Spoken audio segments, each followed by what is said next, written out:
Hi friends, അപ്പോൾ ഇന്ന് ഞാൻ വന്നിട്ടുള്ളത് വാഷിംഗ് മെഷീനെ കുറിച്ചിട്ടുള്ളൊരു വീഡിയോ ആയിട്ടാണ് കേട്ടോ. അപ്പോൾ ഇതിപ്പോൾ ഞാൻ ഉപയോഗിച്ച് തുടങ്ങിയിട്ടുണ്ട്. അതുപോലെ തന്നെ ഇതിൻ്റെ ഫിറ്റിങ്ങും പിന്നെ ഡെമോ ഒക്കെ ആയിട്ടാണ് ഇന്നത്തെ വീഡിയോ കേട്ടോ. അപ്പോൾ ഞാൻ മുമ്പ് പറഞ്ഞിട്ടുണ്ടായിരുന്നു, അതായത് മുമ്പ് ഞാൻ വീഡിയോ ചെയ്തിട്ടുണ്ടായിരുന്നു. എൻ്റെ വാഷിംഗ് മെഷീന് അത്ര അധികം കംപ്ലൈൻ്റ് ആയി, നമുക്കൊരിക്കലും ആ ഒരു കംപ്ലൈൻറ്റ് നികത്താൻ കഴിയില്ല, കാരണം എൻ്റെ ബോഡിയൊക്കെ ഡാമേജ് ആയിട്ടുണ്ടായിരുന്നു. അങ്ങനെ ആ ഒരു പിന്നെ വാഷിംഗ് മെഷീൻ വാങ്ങാൻ പോകുന്ന വീഡിയോ ഒക്കെ ആയിട്ട് ഞാൻ ചെയ്തിട്ടുണ്ടായിരുന്നു കേട്ടോ. അപ്പോൾ ലാസ്റ്റ് ഞങ്ങൾ ഒരുപാട് അന്വേഷിച്ച് എല്ലാവർക്കും, അതായത് ഈവൻ ഷോപ്പത്തവർക്ക് വരെ നല്ലൊരു അഭിപ്രായമുള്ളൊരു കമ്പനിയായിരുന്നു IFBയുടേത്. പിന്നെ ഇപ്പം നമ്മൾ വീട്ടിൽ നിൽക്കുന്ന ഇവിടെ കുറച്ച് വയറിങ്ങും പ്ലംബിങ്ങും ഒക്കെ ഒന്ന് ചെയ്യേണ്ടി വന്നു കേട്ടോ, ഈ ഒരു വാഷിംഗ് മെഷീൻ വെക്കാൻ. അപ്പോൾ വാഷിംഗ് മെഷീന് അൺബോക്സ് ചെയ്തിട്ടുണ്ട്. ഇനി ഇത് ഇവരെന്നെ, അതായത് ഇവരെ IFBയുടെ ടീം വന്നുകൊണ്ടാണ് ഇത് നമുക്ക് സെറ്റ് ചെയ്ത് തരിക കേട്ടോ. അപ്പോൾ ഈ സ്ക്രൂ എന്താണെന്ന് വെച്ചെങ്കിൽ ഇതിനെന്തെങ്കിലും നമ്മൾ മൈഗ്രേറ്റ് ചെയ്യൂല, അതായത് ഇപ്പോൾ ടീച്ചേഴ്സും കാര്യങ്ങളൊക്കെ ആണെങ്കിൽ അവർ ഒരു സ്ഥലത്തു നിന്ന് മറ്റൊരു സ്ഥലത്തോട്ടൊക്കെ പോകില്ല. അപ്പോൾ ഈ വാഷിംഗ് മെഷീനും കൊണ്ടുപോകും. അങ്ങനെ കൊണ്ടുപോകുമ്പോഴൊക്കെ ഈ ഒരു ടീമിനെ വിളിച്ചിട്ട് അറിയിക്കണം. എന്നിട്ട് അവർ വന്നിട്ട് ഇത് ഊരും അതുപോലെ തന്നെ ഇത് ഫിറ്റ് ചെയ്യും വേണം കേട്ടോ. കാരണം ഇതിൻ്റെ ഉള്ളിലത്തെ ഈ സ്പെയർ പാർട്സും കാര്യങ്ങളൊന്നും അളകാതിരിക്കാനും അതുപോലെ തന്നെ അതിൻ്റെ ഉള്ളിലത്തെ സംഭവങ്ങൾക്കൊന്നും ഒട്ടും തന്നെ ഡാമേജ് വരാതിരിക്കാനൊക്കെ അവൻ തന്നെ അതിൻ്റെ കൂടെ തന്നെ വേണം. അപ്പോൾ അവർ അത് പറഞ്ഞുകൊണ്ടിരിക്കുന്നുണ്ടായിരുന്നു കേട്ടോ. ഇത് ഇനിയിപ്പോൾ നിങ്ങൾ വീട്ടിൽ നിന്ന് പോവുകയാണെങ്കിൽ നിങ്ങൾ തീർച്ചയായിട്ടും ഞങ്ങളെ അറിയിക്കണം, ഞങ്ങൾ വന്നുകൊണ്ട് സെറ്റ് ചെയ്ത് തരും എന്നൊക്കെ അവർ പറയുന്നുണ്ടായിരുന്നു. ഈ സംഭവങ്ങളാണ് കേട്ടോ ആദ്യമൊന്ന് ഊരിയെടുത്തിട്ടുണ്ടായിരുന്നത്. അപ്പോൾ ഇനി അടുത്തൊരു ഇതെന്താണെന്ന് വെച്ചെങ്കിൽ ഇവിടെ ഞാൻ പറഞ്ഞല്ലോ, പ്ലംബിംഗ് ഒക്കെ നടന്നുകൊണ്ടിരിക്കുകയാണ്. കാരണം നമ്മൾ വിചാരിച്ച സ്ഥലത്തു നിന്ന് ചെറുതായിട്ടൊന്ന് മാറ്റിങ്ങാണ്ടാണ് വെക്കുന്നത് കേട്ടോ. അപ്പോൾ അവിടെ പൈപ്പും സൗകര്യങ്ങളൊക്കെ ഒരുക്കണം. ഒരുപാട് ഷോപ്പുകളിൽ കയറി ഇറങ്ങിയതിന് ശേഷമാണ് കേട്ടോ ഞങ്ങൾ ഈ ഒരു വാഷിംഗ് മെഷീന് ചൂസ് ചെയ്തത്. വണ്ടൂരും പെരിന്തൽമണ്ണയും പാണ്ടിക്കാടും മഞ്ചേരിയും ഒക്കെ ഞങ്ങൾ പോയിട്ടുണ്ടായിരുന്നു. ലാസ്റ്റ് പെരിന്തൽമണ്ണല്ലേ മൈജിന്നാണ് ഞങ്ങൾക്ക് റേറ്റും കാര്യങ്ങളൊക്കെ നന്നായിട്ട് സെറ്റാക്കിങ്ങാണ്ട് തന്നിട്ടുണ്ടായിരുന്നത്. അപ്പോൾ അതുപോലെ നമ്മൾ അന്വേഷിച്ച് പഠിച്ചൊക്കെ ചെല്ലുകയാണെങ്കിൽ നമുക്കതിനനുസരിച്ച് നമുക്ക് വാങ്ങാം കേട്ടോ. പിന്നെ ഇതെന്ന് പറഞ്ഞാൽ നമ്മൾ ഇതിമക്ക് സ്റ്റാൻഡുമക്ക് വെക്കുകയാണ് കേട്ടോ. അപ്പോൾ ഞങ്ങൾ ഈ ഒരു മൈജിന്ന് വാങ്ങാനുള്ള മറ്റൊരു കാരണം എന്താണെന്ന് വെച്ചെങ്കിൽ ഞങ്ങൾക്ക് വീലില്ല വാഷിംഗ് മെഷീൻ്റെ സ്റ്റാൻഡ് തന്നെ വേണ്ടിയിരുന്നു. ഇത് വീല് ലോക്ക് ചെയ്യാനൊക്കെ പറ്റും കേട്ടോ, അത്യാവശ്യം നന്നായിട്ട് ഉറപ്പുള്ളൊരു വീൽ തന്നെയാണത്. അപ്പോൾ ഈ ഒരു സ്റ്റാൻഡിന് വേണ്ടിയിട്ടാണ് ഞങ്ങൾ ഒത്തിരി അന്വേഷിച്ച് നടന്നിരുന്നത്. അപ്പോൾ എവിടെയും ഇങ്ങനെ സ്റ്റാൻഡുകളുണ്ട്, പക്ഷേ വീലുള്ളതില്ല എന്ന് പറഞ്ഞിട്ടുണ്ടായിരുന്നു. അപ്പോൾ ഇവിടുന്ന് മാത്രമാണ് ഞങ്ങൾക്ക് വീലുള്ളതും കിട്ടിയിട്ടുണ്ടായിരുന്നത് കേട്ടോ. അപ്പോൾ ഞങ്ങൾ വാങ്ങിയിട്ടുള്ളത് IFBയുടെ ഫ്രണ്ട് ലോഡ് വാഷിംഗ് മെഷീനാണ് കേട്ടോ. സെനറ്റ് WSS 8 കിലോ 1400 RPMൻ്റെ വാഷിംഗ് മെഷീനാണ് വാങ്ങിയിട്ടുള്ളത്. ഇതിന്മേ തന്നെ വാട്ടർ ക്ലീൻ ചെയ്യാനുള്ളൊക്കെ സംവിധാനം ഉണ്ടെങ്കിൽ പോലും ഞങ്ങൾ എക്സ്ട്രാ ഫിൽറ്റർ വെച്ചിട്ടുണ്ടായിരുന്നു കേട്ടോ. അപ്പോൾ ടാങ്കിൽ നിന്ന് വരുന്ന വെള്ളത്തിൽ ചിലപ്പോൾ ഇങ്ങനെ ഓരോ സംഭവങ്ങളൊക്കെ ഉണ്ടാവാറുണ്ട്. അപ്പോൾ അതുകൊണ്ട് തന്നെ അത് വാഷിംഗ് മെഷീന് കംപ്ലൈൻറ്റ് കൂട്ടുകയാണ് ചെയ്യുക. അപ്പോൾ ഞങ്ങൾ ജസ്റ്റ് എക്സ്ട്രാ ഫിൽറ്ററും വെച്ചിട്ടുണ്ടായിരുന്നു. ഇതൊക്കെ ഈ ഒരു വരത്തുണ്ടാവും കേട്ടോ, ഡെമോക്ക് വരുന്ന ടീമിൻ്റെ കയ്യിലുണ്ടാകും. അത് ആവശ്യമുള്ളവർക്ക് വെക്കാം, അല്ലാത്തവർക്ക് വെക്കണ്ട കേട്ടോ. നമുക്ക് ഇതിന് വരുന്നത് 4 വർഷത്തെ വാറണ്ടിയാണ്. 10 വർഷം മോട്ടോർ വാറണ്ടി, 10 വർഷം സ്പെയർ പാർട്ട് സപ്പോർട്ടഡ്. 10 വർഷത്തോളം നിങ്ങളെ കയ്യിൽ ബില്ലും ബുക്കണെങ്കിൽ മാത്രമേ ഉള്ളൂ നമുക്ക് വാറണ്ടി സർവീസൊക്കെ കിട്ടുക.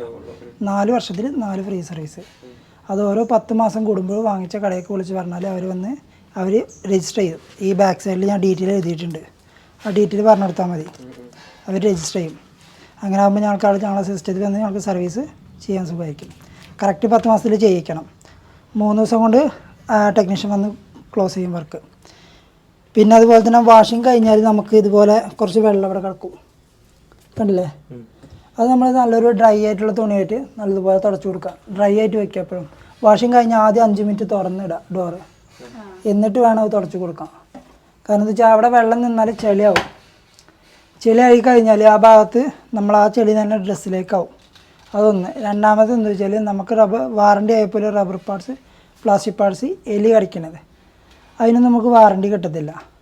അപ്പോൾ അതൊക്കെ എന്താ വെച്ചാൽ നമ്മൾ കെയർ ചെയ്യേണ്ട കാര്യങ്ങളാണ്. അത് മെഷീനായിട്ട് ഒരിക്കലും ഒന്നും ചെയ്യത്തില്ല, നമ്മൾ ഈ കുട്ടികളൊക്കെ വലിച്ച് പൊട്ടിക്കാതിരിക്കാൻ വേണ്ടിയിട്ട് പറയേണ്ടതാണ് കേട്ടോ. അതെന്താ വെച്ചാൽ ആ ഭാഗത്ത് അത് തുടച്ചു കൊടുത്താൽ ആ ഒരു പ്രശ്നവുമില്ല. മറ്റേ ചളി നിന്നാൽ ആ ഉണങ്ങിയാണ്ട് ആ റബ്ബർ പൊട്ടിക്കഴിഞ്ഞാൽ മാറ്റി കൊടുക്കേണ്ടി വരും. അതിപ്പോൾ അത്രയും കെയർ ചെയ്ത് നോക്കിയാൽ മതി, വേറെ പ്രശ്നമൊന്നുമില്ല. അതുപോലെ തന്നെ നമുക്ക് ഈ ഭാഗത്തൊരു കോയിൻ ടാപ്പ് വരുന്നുണ്ട്, കണ്ടില്ലേ? ഈ സൈഡിൽ ഇത് ഈ ഇടത്തോട്ട് തിരിച്ച് ലൂസായി കിട്ടും. അത് നമ്മളെന്ന് വെച്ചാൽ വെള്ളം ഔട്ട് ചെയ്യാതെ ഇതിൻ്റെ ഉള്ളിൽ ബ്ലോക്കായി കഴിഞ്ഞാൽ എന്താ ഇപ്പോൾ ബ്ലോക്കായി കഴിഞ്ഞാൽ എറർ കോഡ് വരും. ചിലപ്പോൾ DRE എന്നുള്ള എറർ കോഡ് വരും ഡിസ്പ്ലേയിൽ. അങ്ങനെയാണെങ്കിൽ ആ ഭാഗത്ത് വല്ല കോയിൻ ടാപ്പ്, കോയിന്, അതുപോലെ തന്നെ പൈസ, പിന്ന്, ക്ലിപ്പ് അങ്ങനത്തെ ഐറ്റംസൊക്കെ അടുത്ത് കുടുങ്ങിയിട്ടുണ്ടാവും. അപ്പോൾ അത് ഒഴിവാക്കിയാൽ നമുക്ക് പിന്നെയും വർക്ക് ചെയ്യിക്കാം കേട്ടോ. അത് ഉദ്ദേശിക്കുന്നത്. ഓക്കെ, ഞാൻ ഡെമോ പറഞ്ഞുതരാം. പവർ ഓൺ ചെയ്യുക. മെഷീൻ്റെ പവർ ബട്ടൺ സെൻറ്ററിലാണ് വരിക. നമുക്ക് 2 സൈഡിലാണ് പ്രോഗ്രാംസ് വരുന്നത്. ഫസ്റ്റ് വരുന്നത് എക്സ്പ്രസ് വാഷ്. ഈ സൈഡിൽ കണ്ടില്ലേ, നമ്മൾ ഓരോന്നായിട്ട് അങ്ങോട്ടും ഇങ്ങോട്ട് തിരിച്ചാൽ ലൈറ്റ് അതിൻ്റെ നേരായിട്ട് വരും. എക്സ്പ്രസ് വാഷ് എന്ന് പറഞ്ഞാൽ പെട്ടെന്നൊരു വാഷ്. ജസ്റ്റ് വേർപ്പൊക്കെ കളയാനാണെങ്കിൽ അത് ധാരാളമായിരിക്കും. നമുക്ക് എന്താ 15 മിനിറ്റിൽ തീരും. നമുക്കതിൻ്റെ ടൈം, അതിൻ്റെ വെയിറ്റ്, അതിലേക്ക് വേണ്ട സ്പിന്നിൻ്റെ സ്പീഡ് അതൊക്കെ ഓട്ടോമാറ്റിക്കായിട്ട് ഇവിടെ കാണിച്ചു തരും. പിന്നെ അതിൻ്റെ താഴെ കുറച്ച് ഇത് വരുന്നുണ്ട്. അപ്പോൾ അതിൻ്റെ വെയിറ്റും കാര്യങ്ങളൊക്കെ ഇവിടെ ഇങ്ങനെ ഡിസ്പ്ലേയിൽ കാണിക്കും കേട്ടോ. അതിൻ്റെ താഴത്ത് കുറച്ച് ഇത് കൊടുത്തിട്ടുണ്ട് കണ്ടില്ലേ, സ്പിന്നിൻ്റെ സ്പീഡ്, ടെമ്പറേച്ചർ, ഓപ്ഷൻസ്, സെലക്ട്. നമുക്ക് പറഞ്ഞുതരാം. അതുപോലെ തന്നെ ഇതിൻ്റെ RPM സ്പീഡ് എന്ന് പറഞ്ഞാൽ 1400 RPM ആണ്. നമ്മളൊരു പ്രോഗ്രാമിന് മാക്സിമം എനിക്ക് വേണ്ട RPM സ്പീഡ് ഓട്ടോമാറ്റിക്കായിട്ട് എന്താ മെഷീൻ എടുക്കും. നമുക്കത് കൂട്ടണോ കുറയ്ക്കണം എന്നുണ്ടെങ്കിൽ നമുക്ക് അതിന് വേണ്ടിയിട്ടുള്ള ആഡ് ചെയ്യാൻ വേണ്ടിയിട്ടുള്ളതാണ്. ഇത് ചെറിയ വാഷുകളായതുകൊണ്ട് ഈ ഭാഗത്തുണ്ടാവില്ല. നമുക്ക് മെയിൻ വാഷക്ക് വരുമ്പോഴായിരിക്കും അത് വരിക കേട്ടോ. പിന്നെ സിന്തറ്റിക് ഡെയിൽ. സിന്തറ്റിക് എന്ന് പറഞ്ഞാൽ സാരി, പർദ്ദ, നിസ്കാര പുസ്തകങ്ങളൊക്കെ ഉണ്ടാവില്ലേ, അതൊക്കെ ബൾക്കി ആയിട്ടുള്ള ഡ്രസ്സുകളൊക്കെയാണ് ബൾക്കി ബെഡിങ് വരുന്നത് കേട്ടോ. ഈ അതെ, നമ്മൾ സോഫ്റ്റ്വെയറിലെ കുറച്ച് നൂല് പോലുള്ള ഇത് ഉണ്ടാവില്ലേ. ആൻറ്റി അലർജി എന്ന് പറയുന്നത് ഹോസ്പിറ്റൽ കേസുകളൊക്കെ വരുന്ന ഉണ്ടാവില്ലേ, ഈ വയ്യാത്ത ആൾക്കാരെ മൂത്രത്തിനൊക്കെ അത്. വൂളൻസ് കംപ്ലി ഐറ്റംസുകൾ കേട്ടോ. റിൻസ് പ്ലസ് പിൻ എന്ന് പറയുന്നത് പുറത്തുനിന്ന് ഇറക്കി ഇവിടുന്ന് ഉണക്കുകയും ചെയ്യുക, റിൻസ് ചെയ്തെടുക്കുകയും ചെയ്യുക കേട്ടോ. പുറത്തുനിന്ന് അലക്കിയ ഡ്രസ്സുകൾ ഉണ്ടാവില്ലേ, അത് നമുക്ക് ഇതിൽ ഉണക്കാൻ മതി. റിൻസ് നമുക്ക് കംഫർട്ട് എന്തെങ്കിലും മുക്കണം എന്നുണ്ടെങ്കിൽ അതും ചെയ്യാം. ഇതിലേക്ക് ഒഴിച്ചു കൊടുത്താൽ മതി കംഫർട്ട്. എന്നിട്ട് അതിൽ കൂടെ ഉണക്കി കിട്ടണമെന്നുണ്ടെങ്കിൽ അതും ചെയ്യാം. ഇതിലേക്കാണ് നമുക്ക് ലിക്വിഡ് ഒഴിക്കാം, വാഷിംഗ് ലിക്വിഡ് കേട്ടോ. ഇതിന് ഫുൾ ഡ്രസ്സ് ആണെങ്കിൽ 40 ml മതി. ഇത് പ്രീ വാഷാണ്, ഇതിലേക്കൊന്നും ചെയ്യേണ്ട ആവശ്യമില്ല. പ്രീ വാഷ് എന്ന് പറഞ്ഞാൽ ജസ്റ്റ് ഒന്ന് ഒലുമ്പാൻ ഫസ്റ്റ് അതിലേക്കാണ് വെള്ളം എടുക്കുക. ജസ്റ്റ് ഒലുമ്പിന് ശേഷം മാത്രമേ ലിക്വിഡ് ആഡ് ചെയ്യുക. ഇതൊന്നും ചെയ്യണ്ട. നമുക്ക് ഇതിലേക്ക് ലിക്വിഡ് ഒഴിക്കുക. നമുക്ക് ചെയ്യേണ്ടത് ലിക്വിഡ് ഒഴിക്കുക. അതുപോലെ തന്നെ ഇതിലേക്ക് കംഫർട്ട് വിചാരം എന്തെങ്കിലും ഉണ്ടെങ്കിൽ അത് ഒഴിക്കുക കേട്ടോ. പിന്നെ അതുപോലെ തന്നെ ഇവിടെ വരുന്നുണ്ട് മിക്സഡായിട്ട് യൂസ് ചെയ്യുക. നമുക്ക് ഡെയിലി ഇറക്കാനുള്ള മിക്സഡായിട്ട് യൂസ് ചെയ്യുന്നത് കേട്ടോ. അതിൽ നമുക്ക് വരുന്നുണ്ട് എന്നപ്പോൾ ടൈമും കാര്യങ്ങളും കാണിക്കും. ഇതിൽ നമുക്ക് 1000 RPM വരുന്നത്. നമുക്കത് കൂട്ടണം എന്നുണ്ടെങ്കിൽ ജസ്റ്റ് സ്പിന്നിൻ്റെ സ്പീഡിൽ കൂട്ടി കൊടുത്താൽ മാക്സിമം 1000 വരുന്നു കണ്ടോ. ഓക്കെ, പറഞ്ഞുതരാം, കാണിച്ചു തരാം. ഈ ടെമ്പറേച്ചർ കണ്ടില്ലേ, ഇത് നമുക്ക് വേണമെങ്കിൽ ചൂടുവെള്ളമാക്കാം. നല്ല ഹൈറ്റ് 40 ഡിഗ്രി വരെ നമുക്ക് പോകും. അതുപോലെ തന്നെ ഇതിൻ്റെ മുകളിലായിട്ട് നമുക്ക് ഓപ്ഷന് സെലക്ട് ബട്ടണും ഉണ്ട്. ഇതിലൊരു ടൈം സേവർ എന്നുള്ള ഓപ്ഷനും ഉണ്ട്. നമുക്ക് വരുന്നത് ടൈം ഏകദേശം 1:16 വരുന്നുണ്ട്. നമുക്ക് അത്രയും ടൈം വേണ്ടാന്നുണ്ടെങ്കിൽ ഓപ്ഷൻസ് നിൽക്കുക, ഒരു 3 തവണ നിൽക്കുക. കണ്ടില്ലേ, ടൈം സേവർ എന്നുള്ള ഓപ്ഷനിൽ വരും. അത് സെലക്ട് ചെയ്ത് കൊടുത്താൽ 1 മണിക്കൂറായിട്ട് കുറഞ്ഞ് കിട്ടും. മനസ്സിലായോ? അതെ, 1 മണിക്കൂറായിട്ട് നമുക്ക് കുറഞ്ഞ് കിട്ടും. ഓക്കെ, അതാ വരുന്നത്. പിന്നെ വരുന്നത് കോട്ടൺ ഡ്രസ്സ്. നമുക്ക് 8 കിലോ വരെ നമുക്ക് അലക്കാൻ വേണ്ടിയിട്ടുള്ളൊരു പ്രോഗ്രാമാണ്. നമ്മൾ ഡെയിലി യൂസ് ചെയ്യുന്ന പ്രോഗ്രാമല്ലേ, അതാണ് നമുക്ക് സ്ഥിരമായിട്ട് ചെയ്യേണ്ടതാണ് കോട്ടൺ. ഇതിൽ വരുന്നതാണ് നമുക്ക് 8 കിലോ വരെ ചെയ്യാം. അതിൽ 2:37 ടൈം വരുന്നത്. 2:37. നമുക്ക് അത്രയും ടൈം വേണ്ടെന്നുണ്ടെങ്കിൽ ഒരു 5 തവണ ഓപ്ഷൻസിൽ നിൽക്കുക. 1 2 3 4 5 കണ്ടില്ലേ, ടൈം സേവർ കിട്ടും. അതിൽ സെലക്ട് ചെയ്തിട്ട് 1:23 കുറഞ്ഞ് കിട്ടും. ഓക്കെ, അതുപോലെ തന്നെ ബേബി വെയർസ് എന്ന് പറഞ്ഞാൽ ന്യൂ ബോൺ കുട്ടികളെ ശീല കഷ്ണങ്ങളൊക്കെ ഉണ്ടാവില്ലേ, അതൊക്കെ അലക്കാൻ വേണ്ടിയിട്ടുള്ള. അതുപോലെ പവർ സ്റ്റീം മാത്രമേ യൂസ് ചെയ്യാൻ പറ്റും. റീഫ്രഷ് എന്ന് പറഞ്ഞാൽ ഒക്കെ സർവീസിന് വരുമ്പോൾ അവർ ചെയ്ത് പോയിക്കോളും. ഓക്കെ, കോട്ടൺ എക്കോ പ്ലസ്, കോട്ടണിൽ കുറച്ച് വാട്ടർ സേവ് ചെയ്തുകൊണ്ടുള്ള പ്രോഗ്രാമാണ് cotton eco plus. Cradle wash, നമ്മളെ സ്റ്റോണ്, കല്ല്, മുത്തൊക്കെ ഉണ്ടാവില്ല നമ്മളെ പർദ്ദയിലുള്ള, അതൊക്കെ അലക്കാൻ വേണ്ടിയിട്ടുള്ളതാണ്. നമുക്ക് നോർമലായിട്ട് യൂസിങ് വരുന്നത് കോട്ടൺ നോർമലായിരിക്കും. അതിൽ 2:37 ടൈം വരിക. നമുക്ക് അത്രയും വേണ്ടാന്നുണ്ടെങ്കിൽ ഓപ്ഷൻസ് നിൽക്കാണ്ട് ഒരു 5 തവണത്തേക്ക് സെലക്ട് ചെയ്ത് കൊടുത്താൽ 1:23 കുറഞ്ഞ് കിട്ടും കേട്ടോ. ഉണ്ടല്ലേ? ഓക്കെ, അതാണ് വരുന്നത്. നമുക്ക് വേണ്ടത് എന്താ വെച്ചാൽ സെലക്ട് ചെയ്ത് കൊടുത്തതിന് ശേഷം ലിക്വിഡ് ആഡ് ചെയ്യുക, കംഫർട്ട് ഇടുക, ഒക്കെ ഒരുമിച്ച് തന്നെ ചെയ്യുക കേട്ടോ. എന്നിട്ട് ക്ലോസ് ചെയ്യുക, എന്നിട്ട് സ്റ്റാർട്ട് ചെയ്യുക. ഇതാണ് നമുക്ക് ചെയ്യാനുള്ളത്. സ്ഥിരമായിട്ട് ആ ഒരു ഓപ്ഷൻസിലാണ് വരുന്നത് കേട്ടോ. പിന്നെ ഇതിൽ നമ്മൾ ബേബിയുടെ ഡ്രസ്സും കാര്യങ്ങളൊക്കെ വാഷ് ചെയ്യുകയാണെങ്കിൽ, അതായത് നമ്മുടെ ബേബി ഗിയർ വാഷ് ചെയ്യുകയാണെങ്കിൽ ഇതിൽ തന്നെ ചൂടും ഇതൊക്കെ കൺട്രോൾ ചെയ്യാൻ പറ്റൂലേ? അത് ഓട്ടോമാറ്റിക് അത് തന്നെ എടുക്കും. നമുക്കൊന്നും ചെയ്യേണ്ട ആവശ്യമില്ല അവിടെ. നമുക്കൊന്നും പ്രത്യേകിച്ച് ചെയ്യേണ്ട. അതിൻ്റെ ടെമ്പറേച്ചർ, അതിക്ക് വേണ്ട ടെമ്പറേച്ചറും കാര്യങ്ങളൊക്കെ അത് ഓട്ടോമാറ്റിക്കായിട്ട് അത് തന്നെ എടുക്കും, സെറ്റ് ചെയ്യും. നമുക്കൊന്നും അവിടെ ഇതില്ല, ഓപ്ഷനില്ല, ഇല്ല. നമുക്കിപ്പോൾ ഇതിൽ ഇങ്ങനെ ഒരു ചൂടിൻ്റെ ഇതിൻ്റെ ഒക്കെ റോൾ ഏതിലെങ്കിലും വരുന്നുണ്ടോ?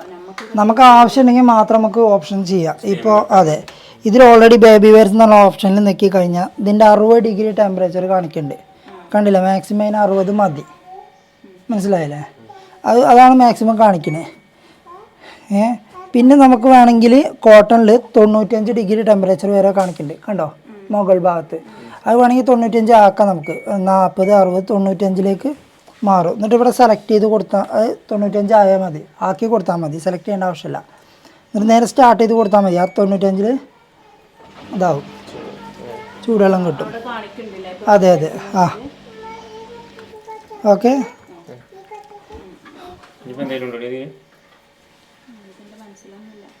ഓക്കെ, നമ്മൾ കാര്യമായിട്ട് ചെയ്യേണ്ടത് എന്താ വെച്ചാൽ ഇതിൻ്റെ സർവീസ് പ്രോപ്പറായിട്ട് നോക്കുക. കാരണം എന്താ വെച്ചാൽ സർവീസ് ഉണ്ടെങ്കിൽ നമുക്ക് ഇതിൻ്റെ കംപ്ലയിൻറ്റ്സ് അറിയാൻ പറ്റുള്ളൂ. വരുന്ന ടെക്നീഷ്യന്മാർ വന്നാണ്ട് കംപ്ലയിൻറ്റ് നോക്കുമ്പോൾ അതൊക്കെ ഉണ്ടെങ്കിൽ നമുക്ക് വാറണ്ടിയിൽ തന്നെ എല്ലാം കവർ ചെയ്ത് കിട്ടും, പൈസ കൊടുക്കാതെ തന്നെ. മറ്റേ സർവീസ് മുടക്കി കഴിഞ്ഞാൽ ചിലപ്പോൾ വാറണ്ടി കഴിഞ്ഞിട്ടായിരിക്കും നിങ്ങൾക്ക് കംപ്ലയിൻ്റ് ആവുക. അപ്പോൾ ഞങ്ങൾ പറയും അത് മുന്നേ കംപ്ലയിൻ്റ് ഉണ്ടായിരുന്നു, പിന്നെ ഒന്ന് പറയാമെന്നാണ്. എന്താ വെച്ചാൽ നമുക്കെന്താ വെച്ചാൽ വാറണ്ടിയിൽ തന്നെ നിങ്ങൾക്ക് കവർ ചെയ്ത് പോകണമെന്നുണ്ടെങ്കിൽ നിങ്ങൾ പറഞ്ഞാലേ നമുക്കറിയുള്ളൂ. അത് സർവീസ് നിങ്ങളായിട്ട് ബുക്ക് ചെയ്യുക, അതാണ് കുറച്ചുകൂടി ബെറ്റർ.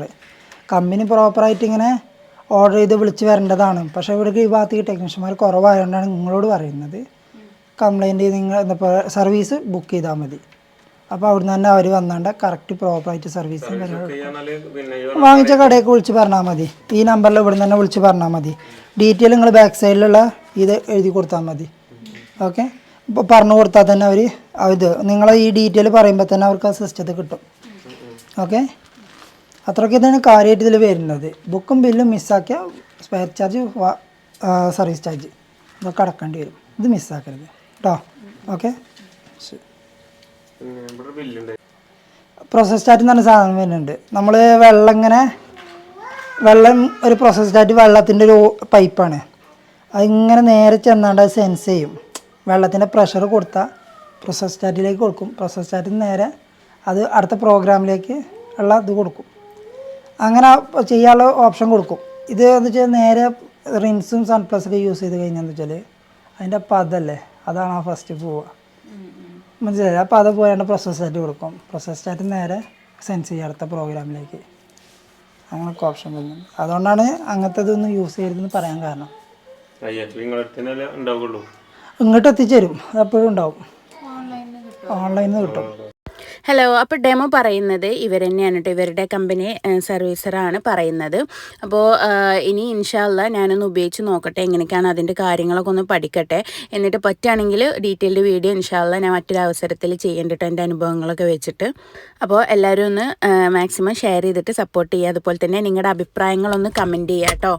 പിന്നെ നിങ്ങൾക്കും ഇത് IFB ഒക്കെ വർഷങ്ങളോളം ഉപയോഗിക്കുന്നവരൊക്കെ ഉണ്ടാവും. അവർക്ക് അവരുടെ അഭിപ്രായങ്ങളൊന്ന് പറയാം കേട്ടോ. ഇതെങ്ങനെ ഉണ്ട് എന്നുള്ളതൊക്കെ നിങ്ങൾ തീർച്ചയായിട്ടും ഒന്ന് പറയുക. അതുപോലെ തന്നെ മറ്റുള്ള കമ്പനിയൊക്കെ ഉപയോഗിക്കുന്നുണ്ടെങ്കിൽ അതിനെക്കുറിച്ചിട്ടും നിങ്ങളുടെ ഒരു റിവ്യൂ പോലെ ഇടുകയാണെങ്കിൽ വാഷിംഗ് മെഷീൻ വാങ്ങാൻ നിൽക്കുന്ന ഒരുപാട് പേർക്ക് അത് ഉപകാരമാവും കേട്ടോ. അപ്പോൾ ശരി, താങ്ക് യു, ബൈ.